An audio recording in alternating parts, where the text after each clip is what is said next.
Lufuna impendulo usapho lakwaKhambule kumnini wesithuthi esitshayise iCritch kwiveki ephelileyo nalapho kubhubhe abantwana abahlanu omnye wamaxhoba wale ngozi uMthokozisi Khambule uncwatyiwe namhlanje kwikhaya lakhe eMgungundlovu. It is such a privilege for me to accept the nomination as your mayoral candidate for this great city. Umbutho iDemocratic Alliance ubhengeze owayesakuba inkokheli yalo mbutho uHelen Zille njengomgqatswa walo mbutho kwisikhundla sokuba ngusodolophu wesixeko saseRhawutini.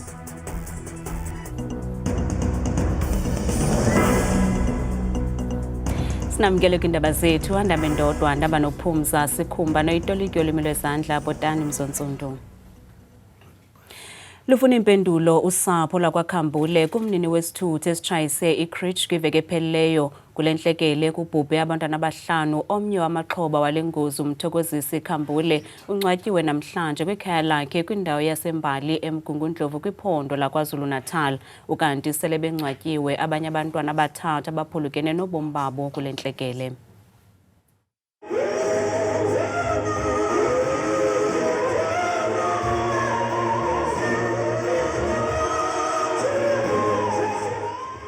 Usapho kunye nabahlobo bakaMthokozisi bathi linzulu kakhulu inxeba lokushiywa nguMthokozisi. Le nkwenkwana ibhubhe kwingozi yemoto ineminyaka 15. uMthokozisi uchazwe njengomntwana obenembeko kakhulu. Ingane ezithanda kakhulu nehloniphayo ehlala ihleka ngaso sonke isikhathi uthi noma ucasuka akutshela athi hayi ma leave it, just leave it, dlula lapho.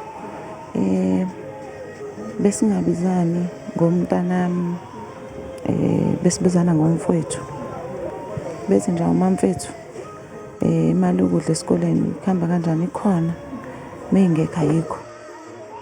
Umalume kaMthokozisi uthi bafuna impendulo mayelana nobangela wale ngozi. Siyafuna uphenyo futhi sazi igcina into lihamba kanjani uphe ngoba izinto ezinjena ziyaphelela zonke. Kugcine kuthiwa kwenzeka ingozi bangaphinde babuyele kuthina basitshele ngisumseshi uphethe icala kabe saqhamuka ukuzosho hayi ngiyamthola information ihamba kanje nangu umangalelwa owenza ingozi kanje kuhamba kanje akasichaze lo muntu nje kaze kufike nje amaphoyisa azositshela ukuthi ambophila kabushiwe uphumile asazi. Abahlobo bakaMthokozisi bathi baxhelekile kakhulu emphefumulweni.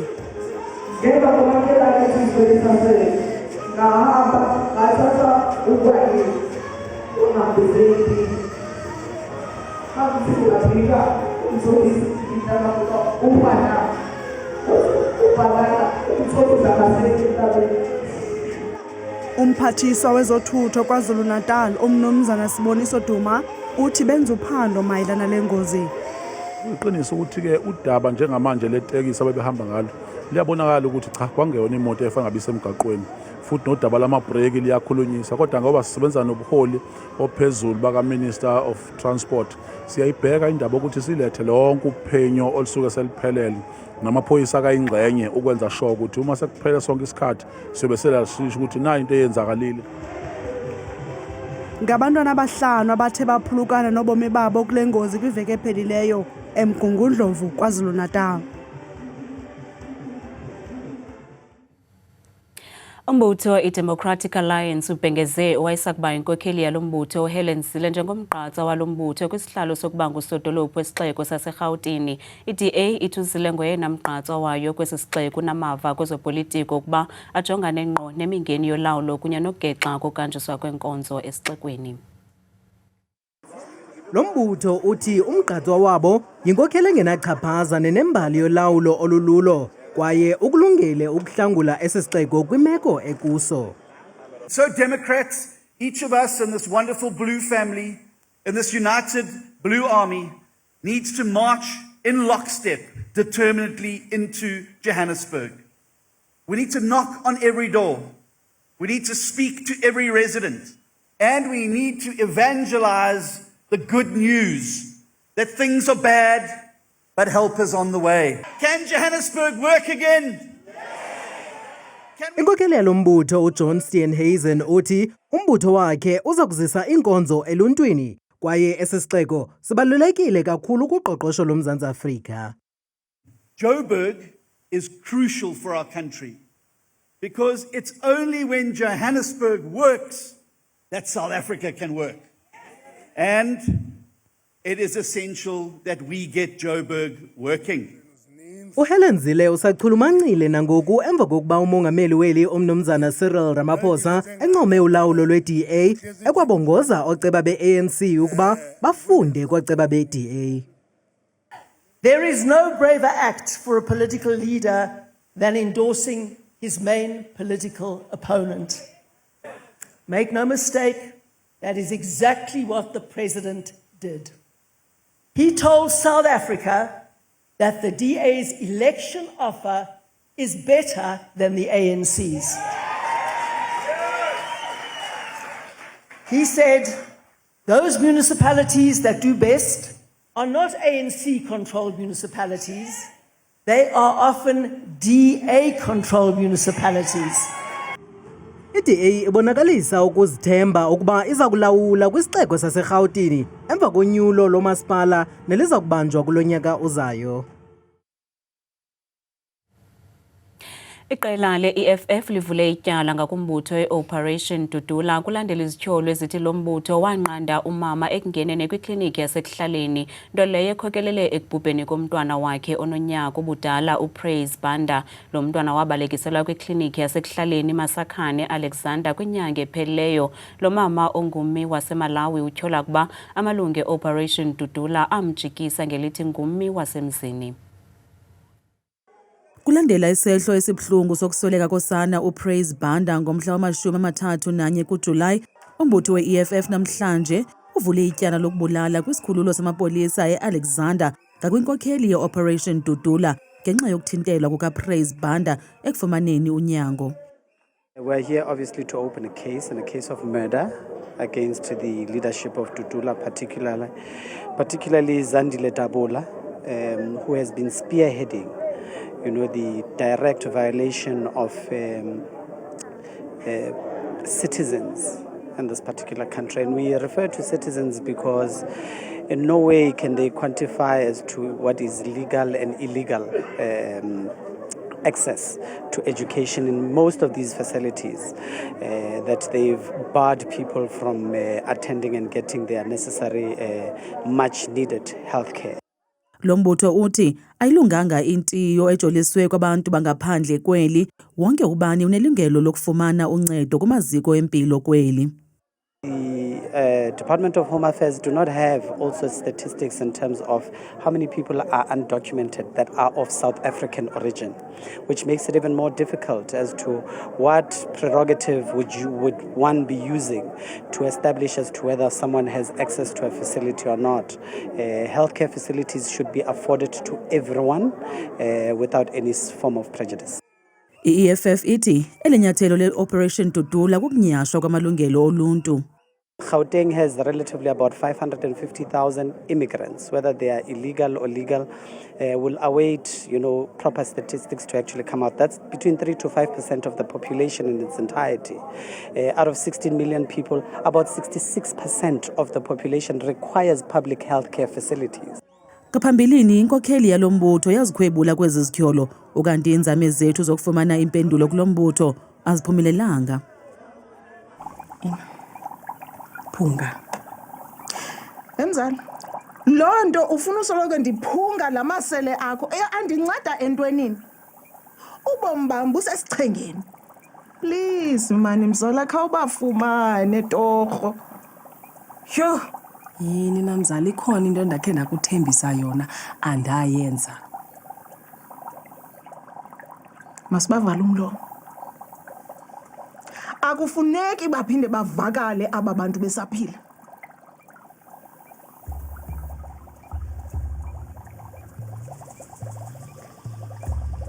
Ndijonge mzala. Uyandibona indlela endimhle ngayo. Ucima ndizawulunga etrongweni. Ujonga yena.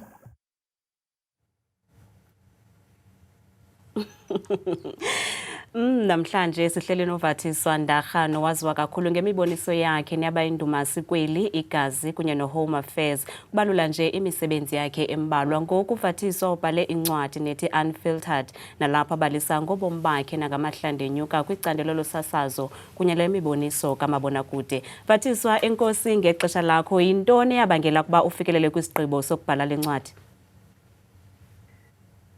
Mandiqale ndibulise kuwe nakubabukeli benu be-newsroom. Beselifikile ixesha lisa loba ndiyibhale le ncwadi. I mean, for many years I think abantu bayayazi into yoba there's been a narrative ekudala ithethwa ngam. And I think abantu bayawukhumbula ngelaa xesha ndibhale ileta bayawukhumbula the backlash that I faced ngelaa xesha. Kwakhona ke nezinye izinto eziye zakhokela into yoba mandiyibhale incwadi abantu bakhe bave elam icala, because they had obviously been influenced over the years yile negative narrative. But also bendifuna abantu bakhe bafunde through ijourney yam, bafunde what we face on a daily basis kwezi sets and nje kwi-industry in general. Awusabonakali kangako Vathiswa kumabonakude kusukela ngo-2019. Ingabe ukukunqaba kwakho kumabonakude kunefuthe elingakanani kumntu onguye ngaphandle kwamabonakude? Acting is who and what I am mostly, but the toxicity kwi-industry indenze nyani ndibona uba it's better uba ndikhe ndihlalele ecaleni. For my mental state and my mental health, akho nto itshintshileyo. Xa ndinga-acti akho nto ndizawusuka kuVathiswa, ndizawuhlala ndinguVathiswa whether ndiya-acta or not. So akho nto ingako itshintshileyo kum. Ukhe wabalula imbalelwano yasesidlangalaleni owawuyibhalela lowo wayesakubanga umphathiswa wezobugcisa nenkcubeko uNathi Mthethwa. Yaba yenye yezinto ezakhokelele ekubeni ubuye umva kweli candelo. Ingabe wazifumana impendulo wawuzifuna ngale mbalelwano kwaye sesiphi isifundo sifundileyo? Unfortunately, zange ndifumane impendulo ku-former minister, and ndandinethemba ke nabalandelayo bayawuyithatha ileta bakhethi bajonge uba bangalungisa ntoni njani. What I've realized is that there's a missed opportunity kubantu abangena kulaa portfolio. I-arts and culture njengoba sibona kwiindawo ezinjengo-Hollywood, unfortunately sihlala ke sisenza no reference. It contributes greatly to the economy, to tourism. You'll find uba akho kwa Minister of Tourism in the state because of the arts and culture. It's doing all the work. So I find that kukhona that missed opportunity uba i-ministers zethu zinga-understandi how much the sector can contribute towards the economy of the country. Ukwantathalezise amanzithi-nzithi nendlela ebuhlungu yokuxhatshazwa. Ukuba unakho sicela usichazele ngesi siganeko nesabeka ubomi bakho emngciphekweni kwaye nangendlela esaguqula ngayo indlela obona ngayo izinto kweli candelo.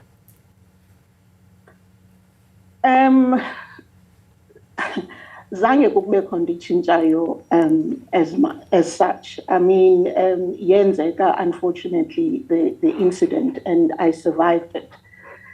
Andingomntu odeep mna who thinks funeka ngoku ndithi.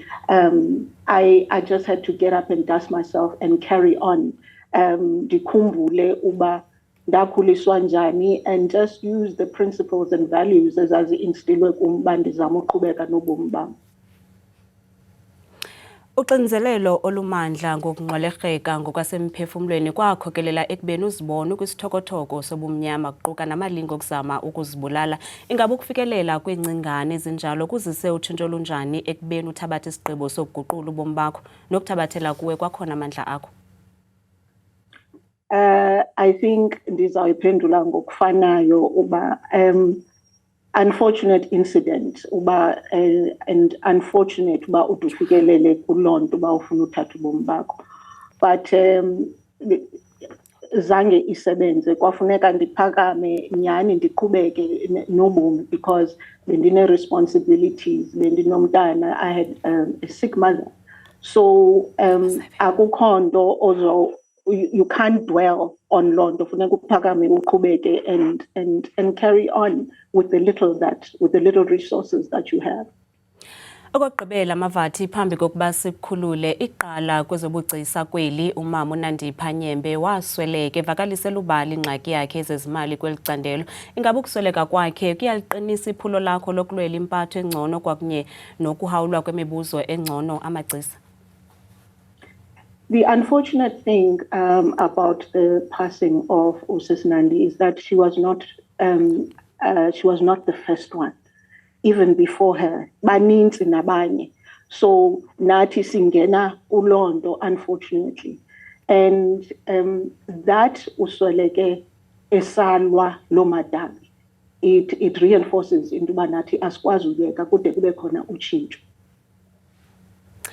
Pathiswa siyabulela ngexesha lakho, siyathemba ukuba siza kubona kumabonakude bethu kungekudala usenzo Dumengazo. Nkosi kakhulu. Buyile kwakhona umnyadala i-DSTV Delicious International Food and Music Festival nosaqhubayo sithetha nje kwindawo yomdyarho wemoto ikhaya lami Grand Prix Circuit. Lo mbhiyozo ntsukumbini uzisa italente emangalisayo yamazwe ngamazwe neyasekhaya kumbhiyozo womculo, ukutya kunye nenkcubeko. Abazimasi balo mnyadala bafumene ithuba lokonwabela ukutya kunye nomculo suka kwiimvume ezahlukeneyo. Umnyadala we-DSTV Delicious ungene kunyaka we-12 namhlanje, ukanti wokuqala ngqa kusukela oko wasungulwa ngo-2013. Lo mnyadala ubonise ukutya okucokisekileyo nokuphekwe ngabafundi abasanda kuphumelela kwisikolo sokupheka i-Delicious Festival Traders Academy. It's not about like signing registers. Ultimately, it's about the theoretical learning, but real life experience and real life inspiration. So we've got a hybrid module course that's actually put together by myself. We've got experts in fields that give inspiration and mentorship to these SMMEs and students. And we found that because of that mix, it's a really good program that they've learned from, and it's created a whole entrepreneurship community. Lo mnyadala ukweleqonga lokudala imisebenzi.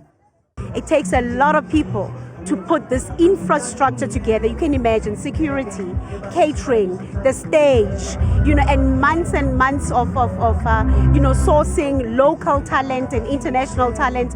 And it gives us great pleasure to be able to showcase on stage our musicians, our talent, our authentic music in South Africa. I'm very excited. I mean, I can't count the amount of times I've been here, and every year it's the same but different.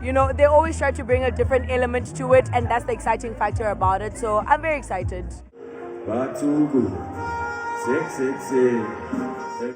Amagcisa aza kubetyusha egqosheni aquka umrepa waseMelika uDon Toliver, uQuesta nongumrepa kweli kunye neenkabi zezwe nabanye abaninzi.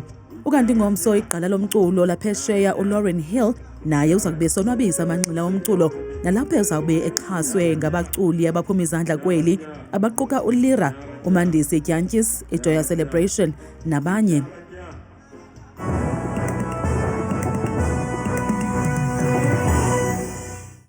Nkosi kakhulu ke mamqwathi noncuthu ezindabeni. Ndiyakubulisa mbukeli wami ekhaya, ndikwamkele kaloku kudesika yami yemozulu. Bethuna mna ngegama ndikuthabile ke intswakazi yabathembu mvanje. Nansi imozulu leyo ke mbukeli ekhaya siye siyivule kaloku ngokuphawula iziganeko zamvanje ke kuMzantsi Afrika. Uxhaphuke kakhulu ke ukusibekela kwezulu, imvula sikhathwa zindudumo mpela kulo lonke nje elaphola ko-Free State. Nawo nje uphela umbindi apha eMzantsi Afrika lapha kumantla futhi ko-Priska bevuswa ngo-9-10 degrees. Noxa kufudumele ngomso kodwa kusanetha kuyaduduma kakhulu ngamashumi amathathu akhatshwa sesibini ngorhatya. Kanti ke amaqondo okha phansi naphezulu ngelokuqala iphondo kupha kaloku ephondweni lasempuma koloni njengapha kwiindawo ezininzi ezizinze kumbindi olaphondo namazantsi futhi kumantla apha kwimpuma kophaya eMonti futhi eMdantsane eziphunzana amalinda kwasekuseni futhi naseqonqe pha elitha ngo-15 degrees xa bevuka ngomso ikhatshwa zezo ndudumo. Kanti ke baphila kanje phaya ephondweni futhi mbukele ekhaya laseFreystata njengapha kwindawo eziphakeme kakhulu kwela phondo sasolbhek pha umzekelo kwasekuseni ngo-13 degrees naye ke ekhatshwa zimvula nendudumo zebenjenje ephondweni laphaya bethuna eMntshona Koloni njengapha futhi ke kumazantsi nempuma walaphondo phaya koGeorge kwasekuseni qaba ngamafu phaya mpela ngenxa yakhe kaloku la 9 degrees ncamba nam ngokubanzi kwakhona bethuna ephondweni futhi ke laphaya kaloku ko-Northern Cape mpela ke pha kwindawo ezikufutshane nonxweme njengapha ko-Alexandra Bay kwasekuseni ngomso phaya inkwanta nomoya obhudla kakhulu phaya ngo-11 degrees kanti ke benjenje ephondweni lapha kaloku ko-Northwest mzontsuli phaya ekhaya futhi kumantla welapholo kucweke kamnandi phaya ko-Mahikeng ngenxa yakhe kaloku la 30 degrees ngomso xa bequkumbela bevala usuku lwabo ngomso emva kwedinala kanti ke baphila kanje ephondweni futhi ke laserhawutini apho sikhoyo thina ngawo lo mzuzu mpela pha kumazantsi futhi nentshona yelaphondo njengapha ko-Carltonville kwasekuseni futhi yinkwankca njengephi ka-14 degrees kanti ke wena nyuka nam ngokubanzi futhi phaya ephondweni lapha kaloku koLimpopo njengapha ke futhi ubukele ekhaya kumazantsi nempuma elaphondo ngamafu mpela phaya koPhalaburwa nazo zonke ezanginqi ngenxa yeshumi nje elikhatshwa sisixhenxe sehle njalo futhi ke ngokubanzi phaya ephondweni lapha kaloku koMpumalanga njengapha futhi kubukele ekhaya kwintshona nempuma yelaphondo Middleburg kwasekuseni naphaya eMalahleni futhi kuncam yelaphondo kuyabanda ekuseni ngeshumi nje elikhatshwa sisithandathu bukele ekhaya vuma kaloku nam ndiyivale bethuna ndisonga imozulu ngephondo lokugqibela phaya KwaZulu Natal impela ke mbukele ekhaya pha kumantla wephondo Mphongolo ekuseni futhi zimvula zindudumo ngo-15 degrees ekuseni mnandi kuthanda kangaka xesha lemiyoli